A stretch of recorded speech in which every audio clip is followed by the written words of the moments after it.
Corona के कर्मवीरों को आज सरहद के शूरवीरों ने सलामी पेश किया। आज सेना के तीनों अंगों के जवान कोरोना को शिकस्त देने में जुड़े हजारों डॉक्टर, नर्स और मेडिकल स्टाफ, सफाई कर्मी और दूसरे फ्रंटलाइन योद्धाओं के प्रति आभार प्रकट करते हुए उन पर पुष्प वर्षा करते रहे। यह अनमोल नजारा आज पूरे हिंदुस्तान में उत्तर से दक्षिण तक और पूर्व से पश्चिम तक देखा जा सकता है।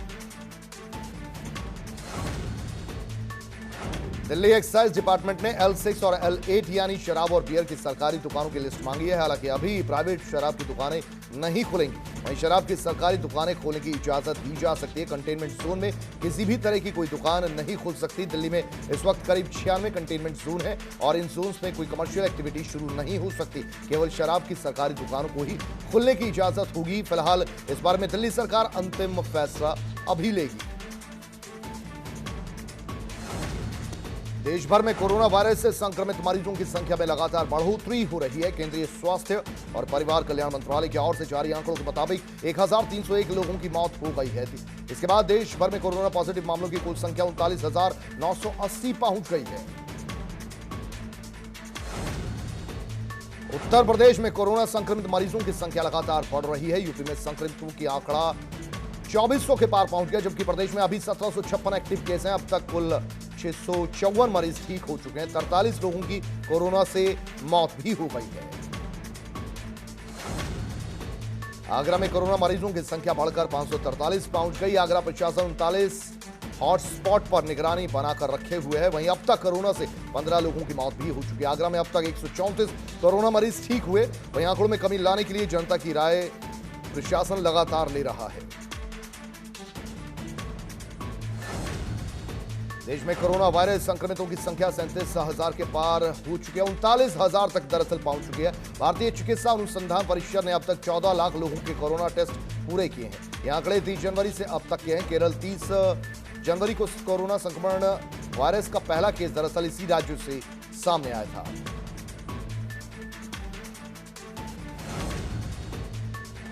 सीएम योगी ने वीडियो कॉन्फ्रेंसिंग में सभी डीएम, पुलिस कप्तानों, सीएमओ को संबोधित किया। इसमें उन्होंने लॉकडाउन के तीसरे चरण को हर हाल में सफल बनाने की बात कही। साथ ही लॉकडाउन में किसी भी प्रकार की लापरवाही न बरतने की चेतावनी दी। क्वारंटीन के लिए चुने गए शेल्टर होम में साफ सफाई, कम्युनिटी किचन की मुकम्मल व्यवस्था करने के सीएम ने निर्देश भी दिए।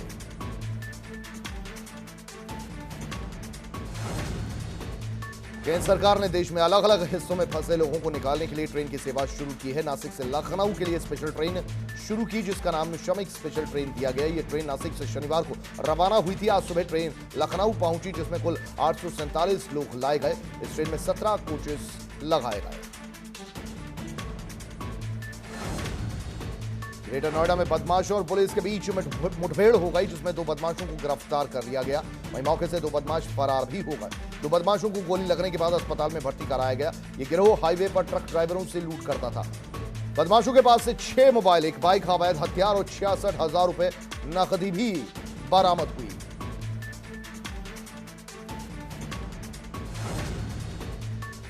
नोएडा में दबंगों की दबंगई का मामला सामने आया। दबंगों ने बेरहमी से युवक की पिटाई कर डाली। वहीं पीड़ित का आरोप है कि पिस्टल की नोक पर पिटाई, दबंगों ने उसकी पिटाई की और पीड़ित ने 8 से 10 लोगों के खिलाफ फिर पिटाई का आरोप लगाते हुए मुकदमा दर्ज करवाया। साथ ही पुलिस ने युवक पर आरोप लगाया कि तहरीर दर्ज कराने पर पुलिस ने कोई कार्रवाई नहीं की है।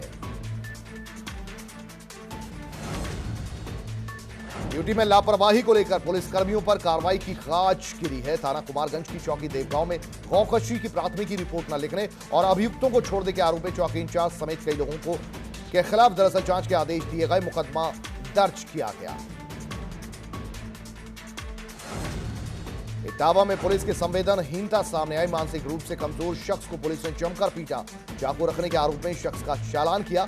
वहीं 2 पुलिस कर्मियों ने घर में घुसकर शख्स की पिटाई भी की। इटावा में पुलिस शासन के निर्देशों को तार-तार करती नजर आई। चौकी इंचार्ज ने चौकी में स्पीकर बजाकर युवक से डांस करवाया, जिसका वीडियो वायरल हो गया। चौकी इंचार्ज के साथ अन्य पुलिसकर्मी भी डांस देख रहे थे। वहीं वीडियो वायरल होने के बाद पुलिस महकमे में हड़कंप सा है।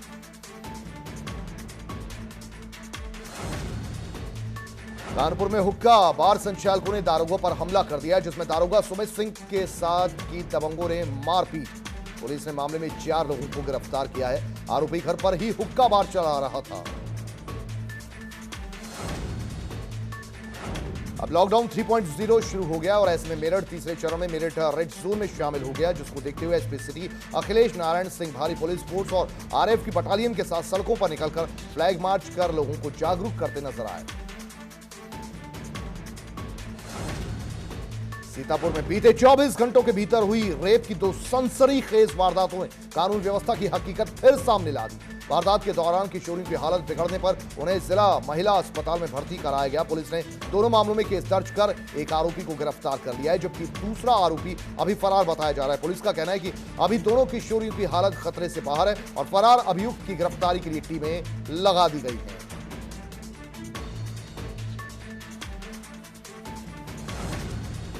मुरादाबाद में एसडीएम ने बिना मास्क के सड़क पर घूम रहे लोगों पर कार्रवाई की, साथ ही बेवजह बाहर घूम रहे लोगों से कान पकड़कर उठक बैठक भी लगवाई। एसडीएम ने क्षेत्र के दौरे के दौरान लोगों को घर में रहने की चेतावनी दी। लॉकडाउन के कारण कामकाज ठप होने की वजह से मजदूरों का पलायन जारी है। साइकिल पर सवार होकर लंबी यात्रा कर मजदूर हरियाणा से मुरादाबाद पहुंचे। लखनऊ के रहने वाले अमन अपने गांव के 14 लोगों के साथ हरियाणा के जगाधरी में मजदूरी का काम करते थे, जो लॉकडाउन के कारण ठप है और आर्थिक संकट के कारण खाने की परेशानियों का सामना करना पड़ रहा है। ऐसे में वो साइकिल के सहारे अपने साथियों के साथ लखनऊ अपनी मंजिल के रास्ते पर निकल पड़े। फतेहपुर में इलाज के अभाव के चलते एक महिला की मौत हो गई। वहीं परिजनों ने प्रशासन पर इलाज के लिए परमिशन न देने का आरोप लगाया। पिछले 2 साल से ब्लड कैंसर से महिला पीड़ित थी। कानपुर से महिला का इलाज चल रहा था, पर परमिशन न मिलने के चलते महिला ने दम तोड़ दिया।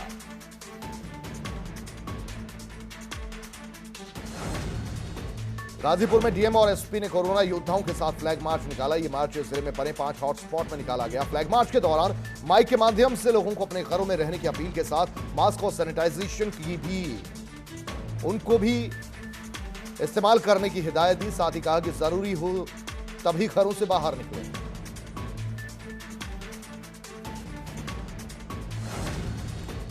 एटा जनपद के ग्रामीण क्षेत्र में नशे और जुए का कारोबार फल फूल रहा है। धड़ल्ले से जारी से अवैध कारोबार के गिरफ्त में युवा पीढ़ी आती जा रही है। गांव वाले इलाके में धड़ल्ले से जुआ चलने की बात कह रहे हैं, लेकिन एटा की स्थानीय पुलिस जुआरियों के खिलाफ कोई कार्रवाई करती नजर नहीं आ रही। युवा पीढ़ी के नशे और जुए की चपेट में आने का प्रभाव समाज पर लगातार पड़ता जा रहा है। एटा के जलेसर कोतवाली क्षेत्र के गांव कुंचनपुर में मामूली विवाद के चलते 2 पक्षों में जमकर यहां लाठी डंडे चल गए। साथ ही इस दौरान कई राउंड फायरिंग भी हो गई, जिसमें दोनों पक्षों के 12 से ज्यादा लोग घायल हुए, जिनको इलाज के लिए फिर जिला अस्पताल में भर्ती करवाने की नौबत तक आ गई। घर की छत पर दरअसल पानी गिरने को लेकर दोनों पक्षों में विवाद हुआ और फिलहाल पुलिस इस पूरे मामले की जांच में जुटी हुई है। सीतापुर में कोरोना वॉरियर्स को सम्मानित करते वक्त जमकर सोशल डिस्टेंसिंग की धज्जियां उड़ा दी गई। यहां के जिलाधिकारी कैंपस में बीजेपी सांसद कौशल किशोर, डीएम अखिलेश तिवारी, एसपी समेत कई अधिकारी इस दौरान मौजूद थे। सांसद जी ने कोरोना वॉरियर्स को सम्मानित तो किया, साथ में वो भूल गए कि इस तरह के सम्मान से वो कितनी ही जिंदगियों को खतरे में भी डाल रहे हैं।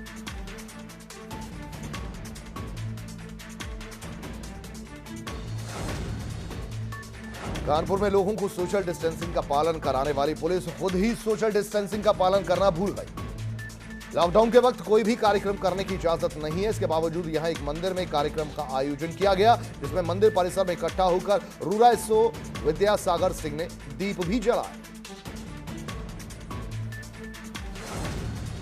मुरादाबाद रेड जोन में शामिल है। इसके बावजूद मुरादाबाद से सोशल डिस्टेंसिंग की धज्जियां उड़ती हुई नजर आई, जिसका एक वीडियो वायरल हो गया, जिसमें सब्जी व्यापारी मुरादाबाद मंडी समिति से गाड़ियां भर भर कर ले जा रहे हैं। वहीं इनकी गिनती 4 या 5 नहीं है, बल्कि इसके ज्यादा संख्या में व्यापारी सवार होकर इसमें जा रहे हैं। वहीं पुलिस प्रशासन का यहां कोई ध्यान नहीं है।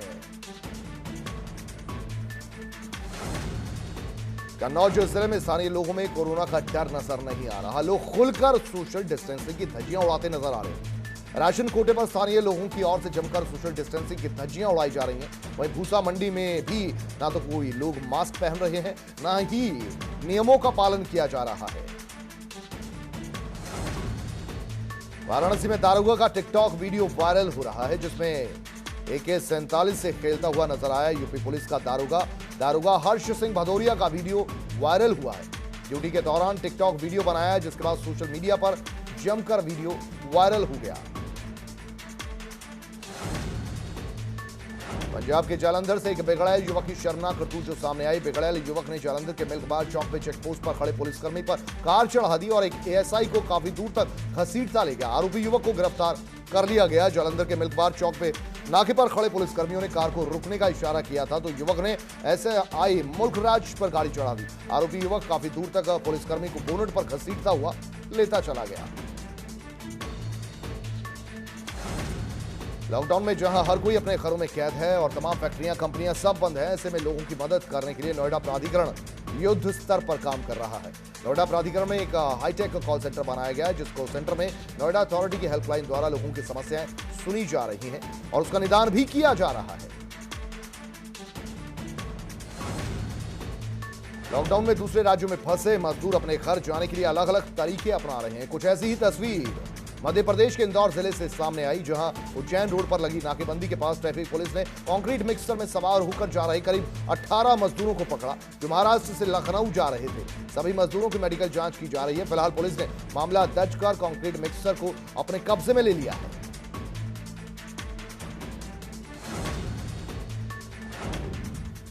कानपुर के हैलेट अस्पताल पर कोरोना वॉरियर्स ने लोगों को डांस कर कोरोना के प्रति जागरूक किया। डॉक्टर्स का यह डांस सोशल मीडिया पर जमकर वायरल हो रहा है। देश भर में कोरोना वायरस का खौफ है। इस मुश्किल वक्त में सबसे ज्यादा मुश्किल तो उन योद्धाओं की है जो कोरोना वायरस का सीधा सामना कर रहे हैं। इस बीच भारत के 60 डॉक्टर्स इस कठिन समय में कुछ खुशियां फैलाने के लिए एक साथ नजर आए। इन डॉक्टर्स ने एक वीडियो बनाया जो सोशल मीडिया पर खूब वायरल हो गया। पूरे विश्व के वैज्ञानिक कोरोना संक्रमण के बढ़ते प्रकोप की रोकथाम के लिए वैक्सीन बनाने में जुटे हैं, तो वहीं कौशांबी में कुछ ऐसे क्वारंटीन सेंटर हैं जहां 200 से ज्यादा क्वारंटीन किए गए प्रवासी मजदूरों को सुबह और शाम योगा कराया जाता है। योग शिक्षक क्वारंटीन सेंटर में ही मजदूरों को नियमित योगा की बारीकियों से रूबरू करा रहे हैं।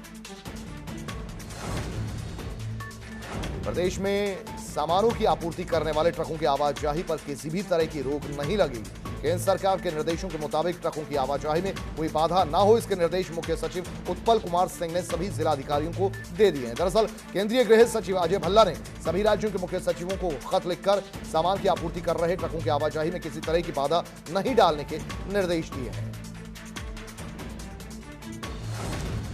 लॉकडाउन से पूरे देश में शराब की दुकानें बंद है। ऐसे में कई जगहों पर लगातार चोरी से शराब बेचे जाने की सूचनाएं आ रही हैं। वहीं नैनीताल के टीएम ने रामनगर में शराब की सभी दुकानों पर शराब के स्टॉक को गिनकर सील कर दिया, जिससे वो चोरी छिपे बेच ना पाए।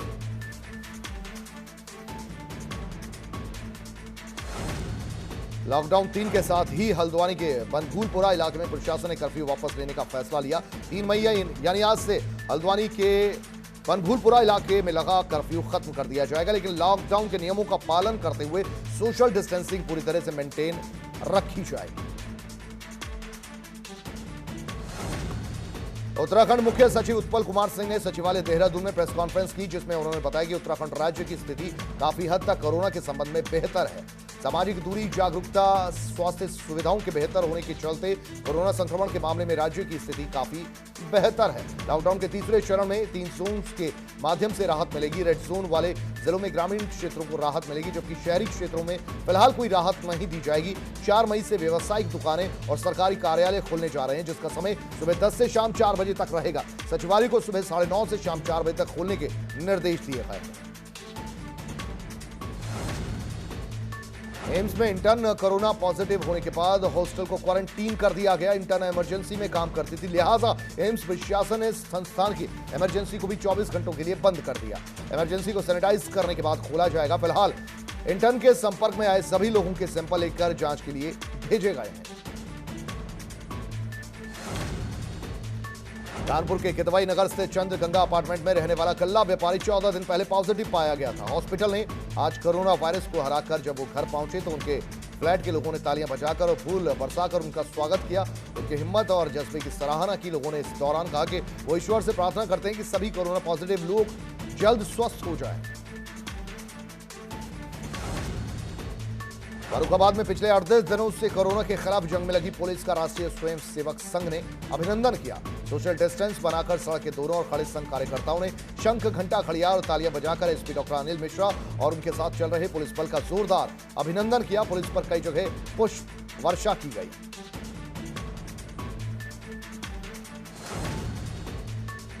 अलीगढ़ में राजस्थान से आए कई प्रवासी मजदूरों के स्वास्थ्य परीक्षण के बाद एक निजी स्कूल में क्वारंटीन उन्हें किया गया। 14 दिन पूरे होने के बाद उन्हें घर भेजा जाएगा। लॉकडाउन के चलते प्रवासी मजदूर जयपुर में फंसे थे। थाना इगलास के एक निजी स्कूल में स्वास्थ्य परीक्षण के बाद उन्हें क्वारंटीन किया गया। वहीं प्रवासी मजदूरों का स्वास्थ्य परीक्षण करने पहुंचे चिकित्सा अधिकारी ने जानकारी देते हुए ये बताया कि सभी नॉर्मल है। संभल में सरकारी अस्पताल की बड़ी लापरवाही सामने आई। डॉक्टरों ने कोरोना के डर से मासूम का इलाज नहीं किया, जिसके बाद परिजनों ने मासूम को निजी अस्पताल में भर्ती करवाया। वहीं सड़क हादसे में मासूम की मां की मौत हो गई। लॉकडाउन की वजह से फंसे लोगों को उनके घरों तक पहुंचाने का काम शुरू कर दिया गया है। ऐसे में लक्सर से 181 लोगों को यूपी के अलग अलग हिस्सों में भेजा जा रहा है। इन सभी लोगों को पहले भगवानपुर तक बसों के जरिए भेजा जाएगा और उसके बाद भगवानपुर से सभी को उनके प्रदेश में भेजने के इंतजाम किए गए। वहीं सभी के लिए गाइडलाइंस जारी की गई है। सभी लोगों को उनके घर पहुंचने पर मेडिकल चेकअप कराना होगा। वहीं प्रशासन के इस कदम पर फंसे लोगों ने खुशी जाहिर की। उपजिलाधिकारी पूरन सिंह का कहना है कि पहले चरण में यूपी के लोगों को भेजा जा रहा है, जिनके लिए शासन ने बसों के इंतजाम कर दिए हैं। इन लोगों को उत्तराखंड के बॉर्डर तक पहुंचाया जाएगा और उसके बाद बॉर्डर से यूपी की दूसरी बसों से अपने घरों तक पहुंचाया जाएगा। गृह मंत्रालय ने देश भर में लॉकडाउन को बढ़ा दिया है। वहीं देश के जिलों को रेड, ऑरेंज और ग्रीन जोन में बांटा गया। वहीं उत्तराखंड के सीएम त्रिवेंद्र सिंह रावत का कहना है कि हम बेहद संजीदगी से केंद्र की गाइडलाइंस का पालन करेंगे। जिन बातों को लेकर गाइडलाइंस में मना किया गया है वो बिल्कुल नहीं खोली जाएंगी। वहीं खुले हुए कार्यालय में 30 से 50% लोगों को ही बुलाया जाएगा।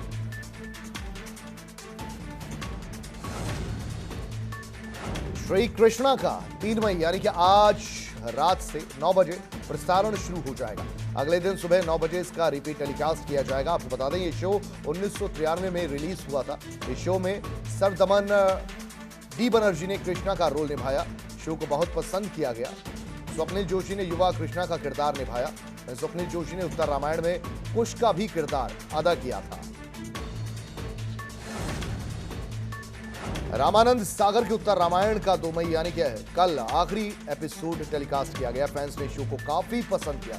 सोशल मीडिया पर उत्तर रामायण फाइनल ट्रेंड कर रहा है। लव कुश के रामकथा सुनाने के बाद सीता माता को राम दरबार में बुलाया गया, जहां सीता माता ने अपने दोनों पुत्रों को भगवान राम को सौंपकर खुद धरती में वो समा गई।